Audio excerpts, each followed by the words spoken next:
இவ்வளவு நேரம் நல்லா ஜெபிக்கிறதற்கு கர்த்தர் நமக்கு கிருபை கொடுத்தார். கிருபை தேவனுடைய பெரிய கிருபை. ஜெபந்தான். ஜெபிக்கிற பிள்ளைகள் ஒரு நாளும் பின்னடைய மாட்டார்கள். தொடர்ந்து ஜெபிக்கிறவர்கள் ஜெயம் பெறுவார்கள்.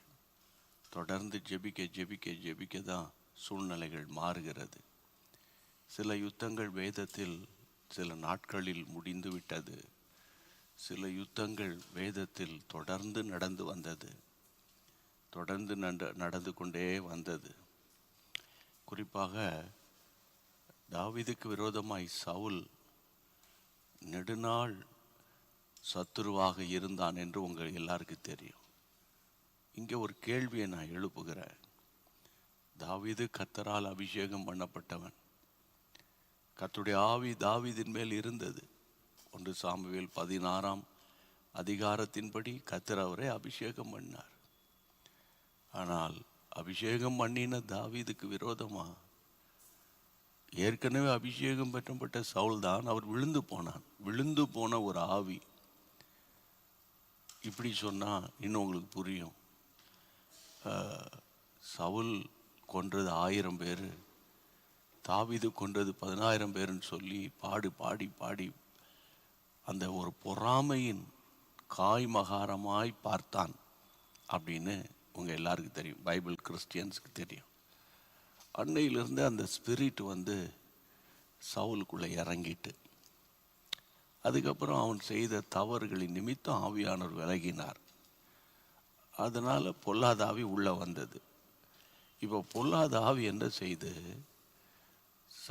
தாவீதை துரத்தி கொண்டே வருகிறது நெடுநாள். அப்போது இன்றைக்கு ஏன் நான் இதை உங்களுக்கு சொல்கிறேன் அப்படின்னா, இந்த மாதிரி ஆங்கிளில் பைபிளை படிங்க.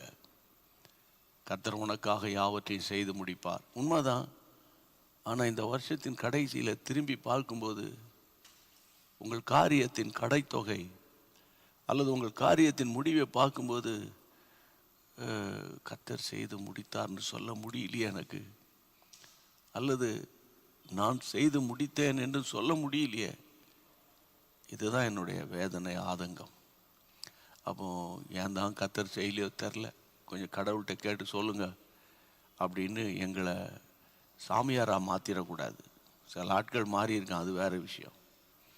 அப்போது ஒரு 6,50,00,000 வைங்க, 6.5 crores ஆஃப் பீப்புள் நம்ம தமிழ்நாட்டில் இருக்கிறாங்க. அவ்வளோ பேருக்குள்ளேயும் சமாதானம், சந்தோஷம் இருக்கா?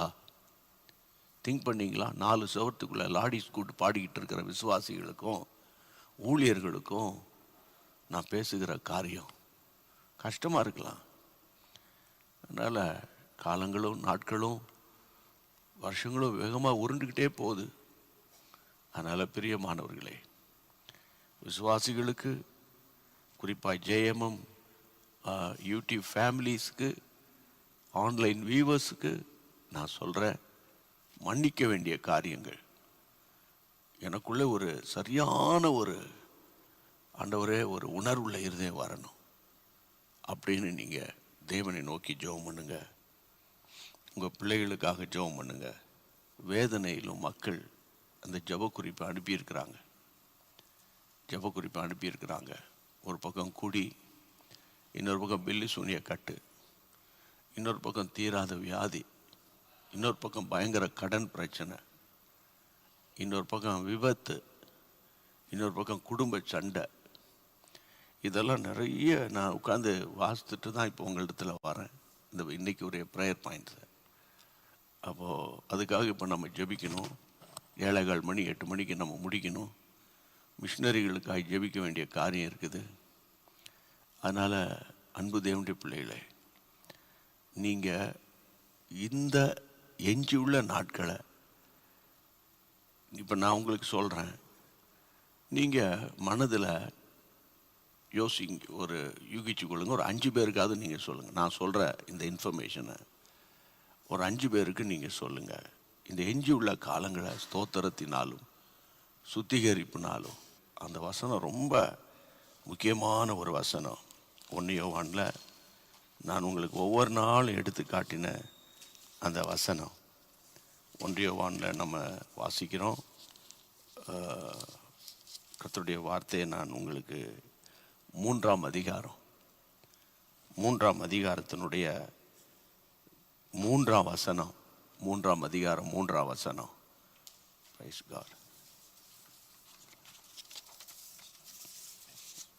3ஆம் அதிகாரத்தினுடைய 3ஆம் வசனத்தை நீங்கள் வாசிக்கும்போது, இப்படிப்பட்ட நம்பிக்கை வைத்திருக்கிற எவனும் அவர் சுத்தமுள்ளவராக இருக்கிறது போல தன்னையும் சுத்திகரித்து கொள்ளுகிறான். சுத்திகரிப்பு என்பது பழைய ஏற்பாட்டு பிரமாணம் என்று கைவிடக்கூடாது. இந்த புது உடன்படிக்கை விசுவாசிகள் நீங்களும் நானும் கைகளை உயர்த்தி ஸ்தோத்திரம் பண்ணுங்க. ஆமேன். புது உடன்படிக்கை கிறிஸ்தவர்கள் நல்ல கைகளை உயர்த்தி ஆண்டவர் ஸ்தோத்திரம் பண்ணிருங்க. பழைய ஏற்பாட்டில் தான் சுத்திகரிப்பு அப்படி உங்கள் பாஸ்டர் உங்களுக்கு சொல்லி கொடுக்கலன்னா நான் என்ன பண்ணுறதுயா? புரியுதா உங்களுக்கு? எங்களை மாதிரி ஊழியக்காரர்கள், சுவிசேஷ ஊழியக்காரர்கள் இதை பற்றி பேசலைன்னா நம்ம என்ன பண்ணுறது? எப்போது பார்த்தாலும் பொருளாதாரம், எப்போது பார்த்தாலும் கர்த்தர் உனக்கு இதை தருவார்.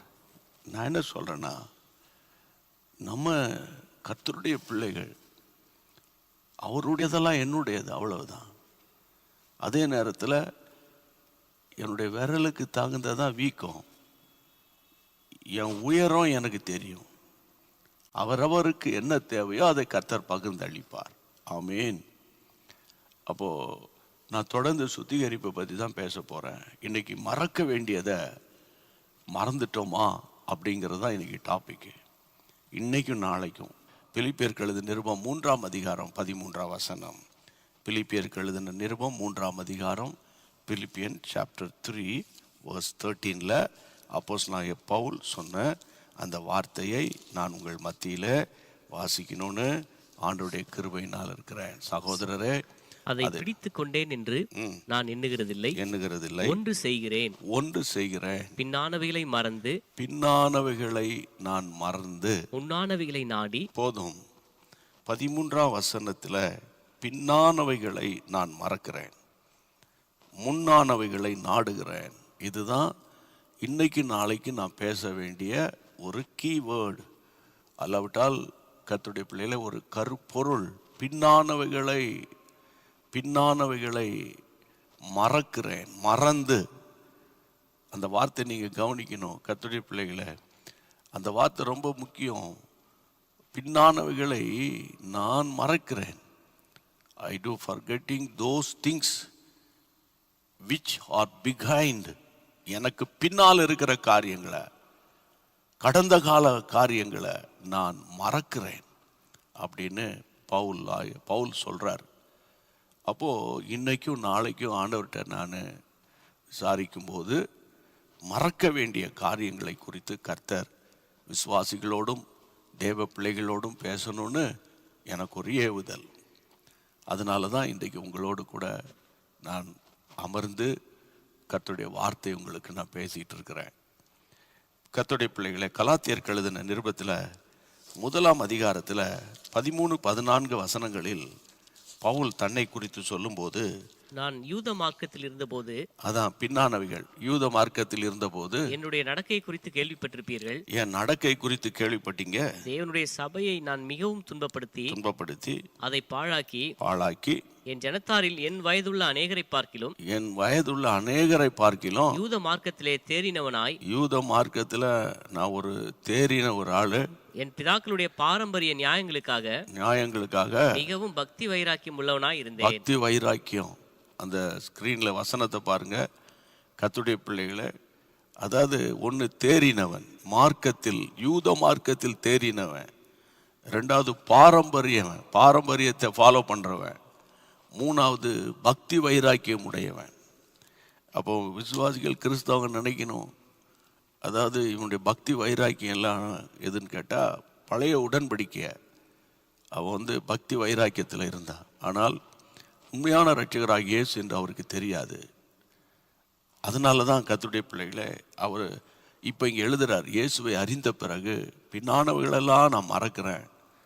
பின்னானவைகளை மறக்காமல் பின்னானவைகளை ஒரு சைடில் நான் வச்சுக்கிட்டு போனேன்னு சொன்னால் அது என்னால் தொடர்ந்து ஆரோக்கியமான ஓட்டத்தை ஓடி முடிக்க முடியாது. பின்னானவைகளை மறக்கிறேன். கர்த்தருடைய பிள்ளைகளை, ஒரு காரியத்தை நீங்கள் மறந்துட்டீங்கன்னா, நான் மறந்துட்டேன் அப்படின்றத எப்படி தெரியும் அப்படின்னா, அதை பற்றி பேசவே மாட்டோம். அதை பற்றி நம்ம பேசவே மாட்டோம். இன்றைக்கி பிசாசு விசுவாசிகளின் வீடுகளை பற்றி தான் பேசுகிறேன். பயங்கரமான கசப்புகள். விசுவாசிகள் வீடுகளில் ஒருத்தருக்கு ஒருத்தர் தெய்வீக அன்பு கிடையாது. ஒருத்தருக்கு ஒருத்தர் தெய்வீக அன்பு கிடையாது. ஆமாம், இப்போ ஒருத்தர் உங்களுக்கு ஃபோன் பண்ணுறாங்கனாலே காரணம் இல்லாமல் ஃபோன் பண்ண மாட்டாங்க. ஏதாயிலும் ஒரு ரீசன் இருக்கும். இல்லை, சும்மா தான் பேசினேன், எப்படி இருக்கிறீங்க, விசாரிக்கிறேன்,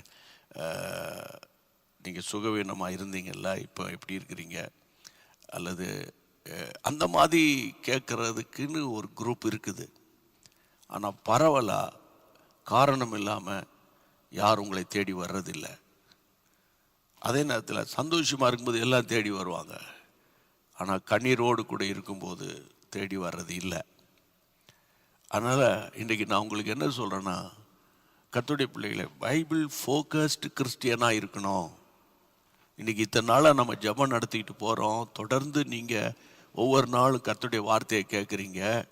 நீங்கள் உங்கள் உள்ளான மனுஷனில் கர்த்தருக்குள்ளே வளர்ந்துருப்பீங்கன்னு நான் விசுவாசிக்கிறேன். அப்போ அவர் கர்த்தருடைய பிள்ளைகளை, அப்போஸ்தலர் நடபடிகளின் புத்தகத்தில் நீங்கள் 7ஆம் அதிகாரம் 58ஆம் வசனத்தை நீங்கள் டக்குன்னு பார்த்தீங்கன்னா, இவருடைய பின்னான காரியத்தை பற்றி நான் உங்களுக்கு சொல்கிறேன். 7ஆம் அதிகாரம் 58ஆம் வசனத்தில் வாசிக்கிற அந்த வசனம், அவனை நகரத்துக்கு புறம்பே தள்ளி அவனை கல்லெறிந்தார்கள். சாட்சிக்காரர்கள் தங்கள் வஸ்திரங்களை கழற்றி சவுல் எண்ணப்பட்ட ஒரு வாலிபனுடைய பாதத்தின் அருகே வைத்தார்கள். 22 வாங்க, அப்போஸ்தலர் 22ல் அதை அவர் நினைவு கூறுகிறார். 22:20 அப்போஸ்தலர், சாட்சியாகிய ஸ்தேவானுடைய ரத்தம் சிந்தப்படுகிற போது நானும் அருகே நின்று அவனை கொலை செய்வதற்கு சம்மதித்து அவனை கொலை செய்தவர்களின் வஸ்திரங்களை காத்து கொண்டிருந்ததையும் இவர்கள் அறிந்திருக்கிறார்களே என்றேன். நல்லா கவனிக்கணும் கர்த்தருடைய பிள்ளைகளை. ஸ்தேவானுடைய பழைய வாழ்க்கை, ஊழியர்களுக்கு விரோதமாக அவன் செயல்பட்ட விவரம். ஊழியர்கள் ஸ்தேவானுடைய இரத்த பழிக்கு இவன் தான் காரணம். ஸ்தேவானுடைய கொலைக்கு இவர் தான் காரணம். இப்போ இன்னைக்கு ஒருத்தர் கொலை செய்யலைனாலும் கர்த்தருடைய பிள்ளைகளை, மனுஷ கொலை பாதகர்கள் இன்னைக்கு அதிகம். ஒருத்தருக்கு ஒருத்தர் காசிப் பண்ணி, ஒருத்தருக்கு ஒருத்தர் குறை சொல்லி, அதே நேரத்தில் நல்ல கவனிக்கணும், ஒருவன் உபதேசத்தை புரட்டி பேசுகிறான் என்றால், ஒருவன் கள்ள தீர்க்க தரிசனம் உரைக்கிறான் என்றால், அதை கண்டிக்கவும் சபையாருக்கு அறிவிக்கவும் சபையின் தலைவனுக்கு பொறுப்பு இருக்கிறது. காலஞ்சென்ற போதகர் MK சாம் சுந்தரம் சென்னையில் கர்த்தருடைய பிள்ளைகளை வாழ்ந்தார்கள். ஆயிரமான விசுவாச குடும்பங்களுக்கு அவர்கள் ஆசீர்வாதமாக இருந்தார்கள். எல்லாம் உங்களுக்கு தெரியும். பாஸ்டர் MK சாம் சுந்தரம் அவர்களை நான் இன்டர்வியூ பண்ணியிருக்கிறேன் கர்த்தருடைய கிருபையினால். அது தேவனுடைய பாக்கியம். அந்த இன்டர்வியூவில் அவர் சொல்லுவார், அந்த இன்டர்வியூ முடிஞ்ச உடனே நினைக்கிறேன், அவரோட கேஷுவலாக நானும் என் ஒய்ஃபும் உட்காந்து பேசிக்கிட்டு இருந்தோம். அப்போ எனக்கு ரொம்ப நாளாகவே இந்த சத்தியத்தை புரட்டி போதிக்கிற ஆட்கள், கள்ள தீர்க்க தரிசனம் உரைத்து விசுவாசிகளை தாம் பக்கமாக இழுக்கிற ஆட்கள், இவர்களை குறித்து என்ன செய்யணும் அப்படின்னு அவர்கிட்ட கேட்டேன். அவர் சொன்னாங்க, சபையில் பகிரங்கமாக நீ கண்டிக்கணும், முடிஞ்ச நேரடியாக கண்டிக்கணும், பகிரங்கமாக கண்டிக்கணும். அதுக்கப்புறம் ஆண்டவர் சித்தத்துக்கு ஒப்பு கொடுத்துடணும். ஒரு நாள் சென்னை அப்போஸ்தலர் கிறிஸ்தவ சபையில், புருஷவாக்கத்தில் இருக்கிற அப்போஸ்தலர் கிறிஸ்தவ சபையில் அவர் என்னை பிரசங்கிக்க அழைத்தார். அப்போது நான் அங்கே போயிருக்கும்போது அங்கே ஒரு ஊழியரை குறித்து அவர் பகிரங்கமாய் அனௌன்ஸ் பண்ணார். அவருடைய பெயரை சொல்லி, அவர் போகிற போக்கு சரியில்லை, அவருடைய உபதேசம் சரியில்லை, அதனால் என்னுடைய விசுவாசிகளுக்கு நான் இதை அறிவிக்கிறேன் என்று சொல்லி பகிரங்கமாக அறிவிப்பு கொடுத்தார். இன்றைக்கு எனக்கு அந்த நினைவுகள் நீங்காமல் இருக்கிறது. இப்படிப்பட்ட பரிசுத்தவான்கள் வாழ்ந்த பூமியில நம்ம வாழ்ந்துகிட்டு இருக்கிறோம். இப்படிப்பட்ட பரிசுத்தவான்களோடு ஒரு தொடர்பை கர்த்தர் தந்தார். அதனால தான் இன்றைக்கி நான் சொல்கிறேன், அதே நேரத்தில் தேவையில்லாமல் இன்னொருவரை பற்றி பேச வேண்டிய அவசியம் கிடையாது. பார்க்காததை, கேட்காததை, அறியாததை நம்ம சொல்லி விசுவாசிகளை, ஊழியர்களை வேதனைப்படுத்தக்கூடாது. அடுத்தது, கர்த்தருடைய பிள்ளைகளே, அப்போஸ்தலர் 8ஆம் அதிகாரம் 1 வசனத்தை நீங்கள் வாசிக்கும் போது, அவனை கொலை செய்கிறதற்கு சவுலும் சம்மதித்திருந்தான். காலத்திலே எருசலேமில் உள்ள சபைக்கு மிகுந்த துன்பம் உண்டாயிற்று. அப்போஸ்தலர் தவிர மற்ற யாவரும் யூதேயா சமாரியா தேசங்களில் சிதறப்பட்டு போனார்கள். சபைக்கு மிகுந்த துன்பத்தை உண்டாக்கின மனிதன். இன்னைக்கு நான் சபை குறித்து உங்களோடு பேசுறேன். அல்ல பிரதர், கொஞ்சம் பணத்தை குறித்து பேசுங்க பிரதர், கொஞ்சம் ஏதாவது ஒரு நல்ல ஒரு உற்சாகமாக ஒரு மோட்டிவேட் பண்ணுங்க பிரதர். அதெல்லாம் எனக்கு தெரியாது பிரதர். உங்களுடைய ஆத்துமாவை பாதுகாத்து கொள்ளவும், நீங்கள் இந்த உலகத்தில் வாழுகிற வாழ்க்கை முழுவதும் சமாதானமாக வாழவும், உங்களுடைய தேவைகள் சந்திக்கப்படவும், உங்கள் ஓட்டம் முடியும் போது ஜெயத்தோடு முடியணும், அதை பற்றி தான் எனக்கு பேச தெரியும். சரியா? இங்கே பாருங்க, சபையை துன்பப்படுத்தினான். அந்த காலத்தில், அதாவது கர்த்தருடைய பிள்ளைகளை, இந்த வேதம் சொல்லுகிறது, ஸ்தேவானுடைய மரணத்தின் நிமித்தம் சபைக்கு துன்பம் வந்த போது இந்த துன்பத்துக்கு காரணம் யார்னா இந்த சவுல். இன்னைக்கு நான் தாழ்மையாக சொல்கிறேன், நீங்கள் போகிற சபைக்கு எந்த விதத்தில் நீங்கள் துன்பத்தை ஏற்படுத்தக்கூடாது. உங்களுக்கு ஊழியம் செய்யணும் ஆசையாக இருக்கா, உங்கள் பாஸ்டர்கிட்ட சொல்லிவிட்டு, நான் இந்த கிராமத்துக்கு போகிறேன், இந்த ஜார்க்கண்டுக்கு போகிறேன், இந்த உத்தரப்பிரதேசத்துக்கு போகிறேன், அல்லது அந்த சென்னைக்கு வெளியே அங்கங்கேயோ போகிறேன், அந்த பக்கம் போகிறேன், போயிட்டு நான் அங்கே போய் ஒரு சபையை நிறுவலான்னு இருக்கிறேன் பாஸ்டர்னா, பாஸ்டர் தலையில் கை வச்சு ஜெபம் பண்ணி அனுப்புவார். எந்த காரணத்தை முன்னிட்டும் அந்த சபையில் இருக்கிற விசுவாசிகளை களவாடிக்கிட்டு போகக்கூடாது. அது பேர் தான் பகல் கொள்ளை. புரியுதா உங்களுக்கு? சபைக்கு விரோதமாக எவன் ஒருவன் செயல்படுகிறானோ, I am talking about the body of Christ. ஏதோ நான் உலக பிரகாரம் சபையை பற்றி, இந்த குறிப்பிட்ட சபையை பற்றி பேசலை, கர்த்தருடைய சரீரமாகிய சபையை பற்றி நான் பேசுகிறேன். யாராவது ஒருவன் சபைக்கு துன்பத்தை கொண்டு வருவானால் அது ஆண்டவரை டைரக்டாக ஆக்ஷன் எடுப்பார். பார்த்தீங்கன்னா, நீதிமன்றத்தில் பொதுவாக ஒருத்தர் வழக்கு தொடுப்பார், அது நீதிபதி அந்த வழக்கை கையில் எடுப்பார். சில வழக்குகளை நீதிபதியே முன்வந்து எடுப்பார், நீதித்துறையே முன்வந்து அந்த வழக்கை எடுப்பார்கள். அது மாதிரி சபைக்கு ஒருவன் துன்பத்தை உண்டாக்கினால் அதை கர்த்தரே முன்னின்று அதை விசாரிப்பார். அதனால் பாரத்தோடு நான் சொல்கிறேன், இந்த நாட்களில், இந்த வருஷத்தின் கடைசியில் சபைக்கு துன்பம் உண்டாக்கக்கூடிய அதை அப்போஸ்தலர் 8ஆம் அதிகாரம் 3ஆம் வசனத்தை, அவருடைய பின்னான காரியத்தை சொல்லிட்டு வரேன். 3ஆம் வசனம், சவுல் வீடுகள் தோறும் நுழைந்து, வீடுகள் தோறும் நுழைந்து புருஷரையும் ஸ்திரீகளையும் இழுத்து கொண்டு போய் காவலில் போடுவித்து சபையை பாழாக்கி கொண்டிருந்தான். நல்லா கவனிக்கணும். வீடு வீடா போய் தீர்க்க தரிசனம் உரைக்கிறது. வீடு வீடா போய் நான் அதை பார்க்குறேன், இதை பார்க்குறேன். அப்போ வீடு வீடா போகிற தப்புன்றியா? ஒரு தென்னிந்திய திருச்சபை போதகர் உதாரணத்துக்கு இருந்தால், அந்த ஆத்துமாக்களுக்கு அவங்க உத்தரவாதம், அவங்க அந்த வீடுகளை சந்திக்கணும், சந்திக்காத பாஸ்டர்களும் சந்திக்கணும், இல்லைன்னா அந்த கமிட்டி மெம்பர் அவங்கள சந்திக்க வைக்கணும். அப்படி சந்திக்காத வீடு சந்திக்காத பாஸ்டரு, ஒன்றுத்துக்கும் இல்லாத பாஸ்டரை அது அவங்க வேறு வகைகளில் சந்திப்பாங்க. இப்போது நான் சம்மந்தம் இல்லாமல் யார் வீட்டுக்கு போக மாட்டேன். புரியுது உங்களுக்கு? இப்போது அதை கஷ்டப்படுறவங்க, இயேசுவை அறியாதவங்க, அல்லது நண்பர்கள், உறவினர்கள், அது வேற. கர்த்தருடைய பிள்ளைகளை, விசுவாசத்தில் பலவீனமான வீடுகளுக்குள்ளே போய் நல்லா கவனிக்கணும். இதெல்லாம் ஏன் நான் இன்னைக்கு டீட்டெயிலாக பேசுகிறேன்னா, கர்த்தருடைய பிள்ளைகளை, அதாவது சிலர் பைபிளில் வளர்ச்சி அடைந்திருக்க மாட்டாங்க, மெச்சூரிட்டியாக இருக்க மாட்டாங்க, பொருளாதாரத்தில் வளர்ச்சி அடைஞ்சிருப்பாங்க. அவங்கக்கிட்ட போய் ஏதோ ஒன்று பேசினா அவங்களுக்கு என்ன தெரியும்? அவங்களுக்கு என்ன தெரியும்? பணத்தை சம்பாதிக்க தான் தெரியும். அதனால் கர்த்தருடைய பிள்ளைகளை, இந்த நாட்களில் இந்த வசனத்தை நான் எப்படி பார்க்குறேன் அப்படின்னா, வீடுகள் தோறும் நுழைந்து அதை புருஷரை ஸ்திரீகளை இழுத்து காவலில் போட்டு சபையை பாழாக்குகிற ஒரு கொள்ளை நோய் போல சவுலை பிசாசு பயன்படுத்தினான். இன்னைக்கு சபைக்குள்ள இப்படிப்பட்ட கொள்ளை நோய்கள் இருக்குது. பாஸ்டர்ஸ் எவ்வளோ கஷ்டப்பட்டு ஆத்துமாக்களை ஆதாயம் பண்ணி அவங்களுக்கு சுவிசேஷத்தை அறிவித்து அவங்களுக்கு ஞான ஸ்நானம் கொடுத்து சபையில் வச்சிருக்காங்க.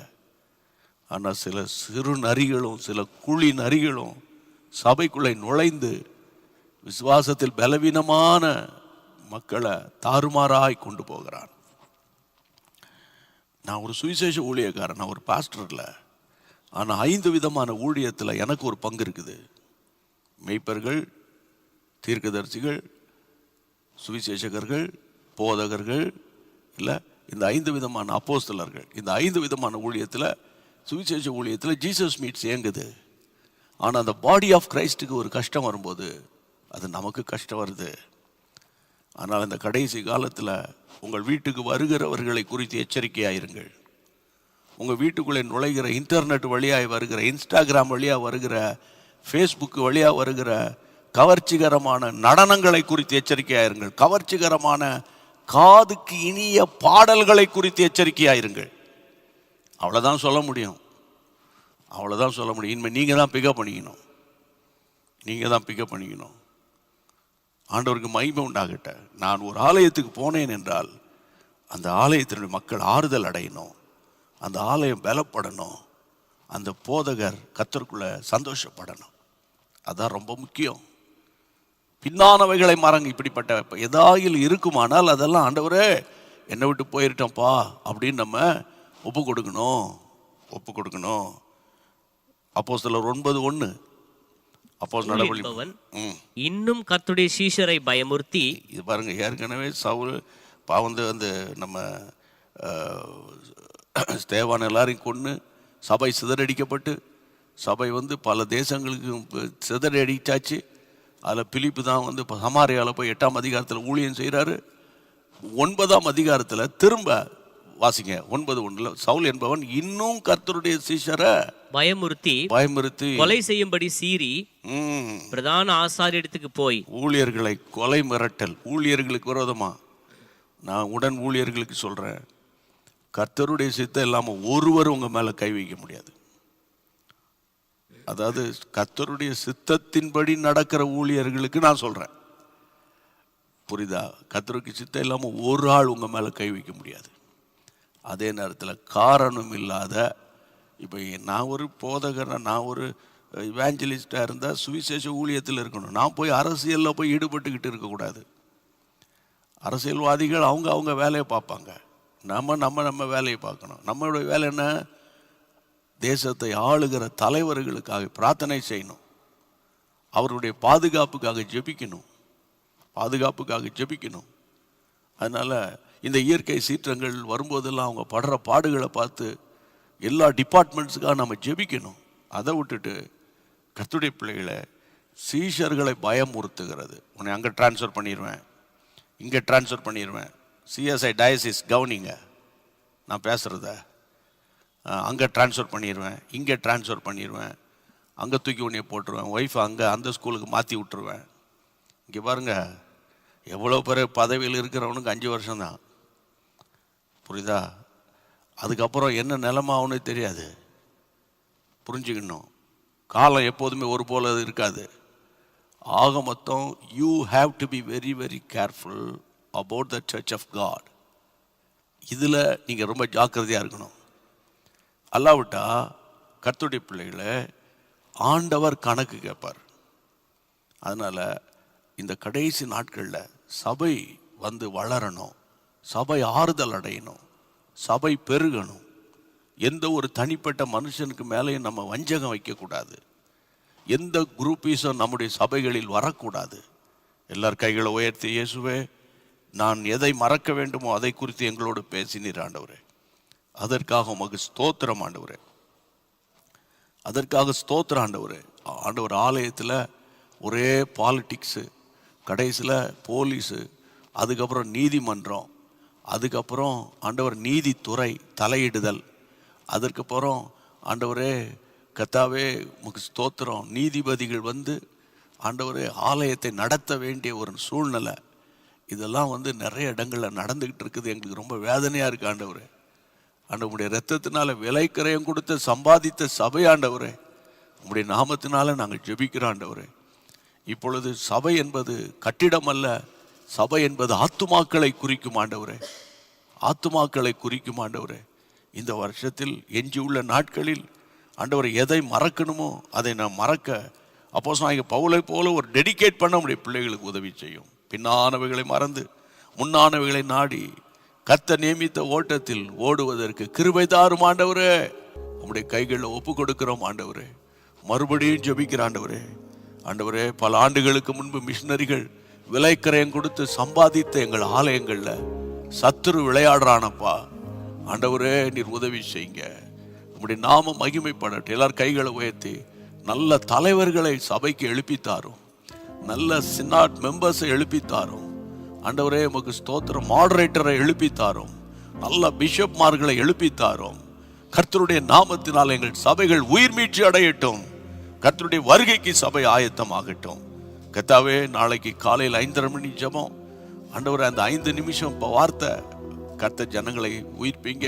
இயேசுவின் நாமத்தில் ஜெபம் கேளும் பிதாவே, ஆமென்.